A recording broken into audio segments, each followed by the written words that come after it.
নমস্কার, আমি শেখ এসডি বলছি।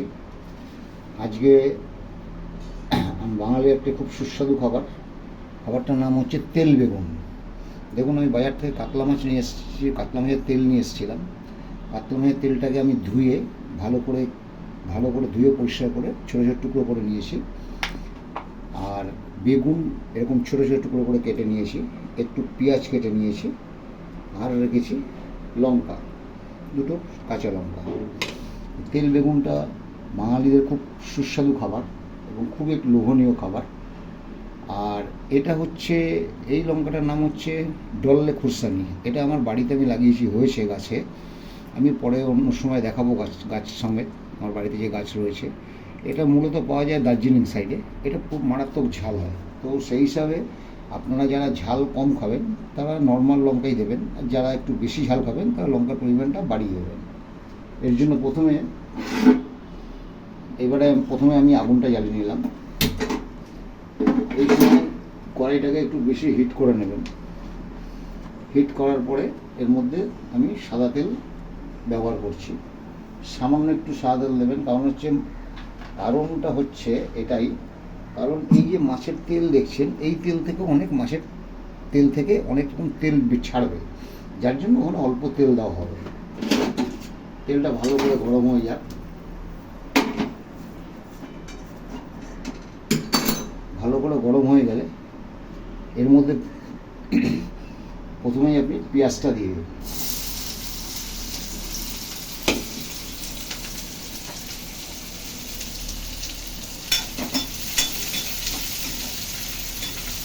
পেঁয়াজটা হালকা ভাজবেন। ভাজার সময় পেঁয়াজটার মধ্যে সামান্য পরিমাণে একটু লবণ দিয়ে দেবেন। তাতে কী হবে, পেঁয়াজটা নরম হবে এবং তাড়াতাড়ি সিদ্ধ হয়ে যাবে। না হলে পেঁয়াজটা কচকচ করবে অনেক সময়। লবণ দিয়ে পেঁয়াজটা একটু হালকা নাড়াচাড়া করবেন। দেখুন হালকা বাদামি কালার চলে আসছে। যতক্ষণ হালকা বাদামি কালার না আসে ততক্ষণ এটাকে নাড়তে থাকুন ভালোভাবে।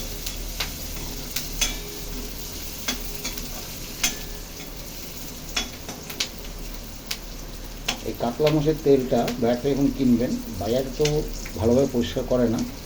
ঘরে এনে অবশ্যই ভালো করে পরিষ্কার করে নেবেন, না হলে কিন্তু তিতো লাগবে। এটা আপনারা রুই মিলের তেল দিয়ে করতে পারেন, কিন্তু রুই মিলের তেলে স্বাদটা কম হবে, কাতলা মাছের তেলে খুব ভালো হয়। দেখুন হালকা বাদামি কালার হয়ে এসছে, হালকা। এবার আমি এর মধ্যে দিয়ে দেবো বেগুনগুলো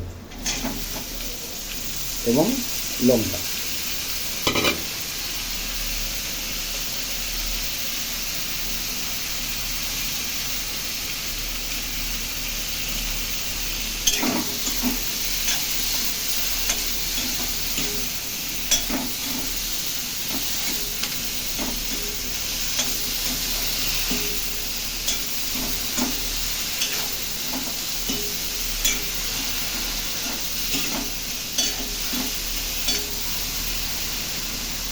বেগুন লঙ্কা নাড়ার সময় আগে একটু লবণ দেওয়া ছিল, এরপরে স্বাদ মতো বা পরিমাণ মতো আপনারা যেরকম লবণ খান যে যায় সেরকমভাবে লবণটা দেবেন। তবে এটার মধ্যে কেউ মিষ্টি ব্যবহার করবেন না।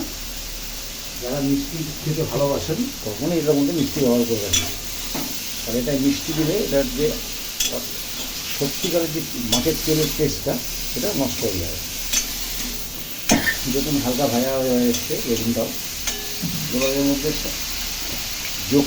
এর মধ্যে সামান্য পরিমাণ হলুদ আমি এর মধ্যে যোগ করে দিলাম।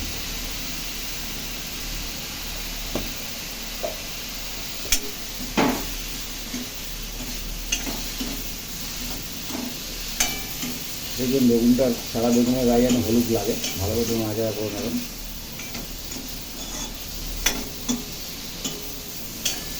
দেখুন বেগুনটা হালকা নরম হয়ে এসছে, দেখতে পাচ্ছেন। আমি খুন্তি দিয়ে দেখাচ্ছি আপনাদেরকে। দেখুন ভাজা করে হালকা নরম হয়ে এসছে। এবার আপনি মাছের তেলটা এর ভিতরে দিয়ে দিন।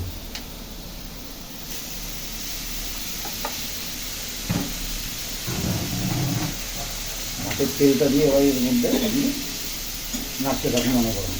এবং এই সময় কিন্তু আপনি কড়াইয়ের হিটটা বাড়িয়েই রাখবেন, কমাবেন না।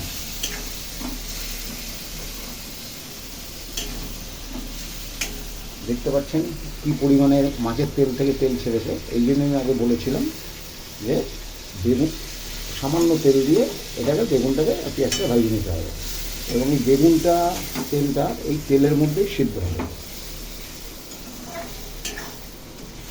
দেখুন প্রচুর পরিমাণে তেল বেরিয়েছে। যত বড় মাছ হবে তেলটাও বড় হবে এবং সেই তেলের টেস্টটাও বেশি হবে, এবং তেলের থেকে অনেক পরিমাণ তেল বেরোতে হবে, তবে তেলটা আস্তে আস্তে শুকিয়ে যাবে। যেহেতু মাছের তেল, এটা রান্না ব্যবহৃত তেল নয়, তা হলেও সামান্য তেল এর মধ্যে থেকেই যাবে।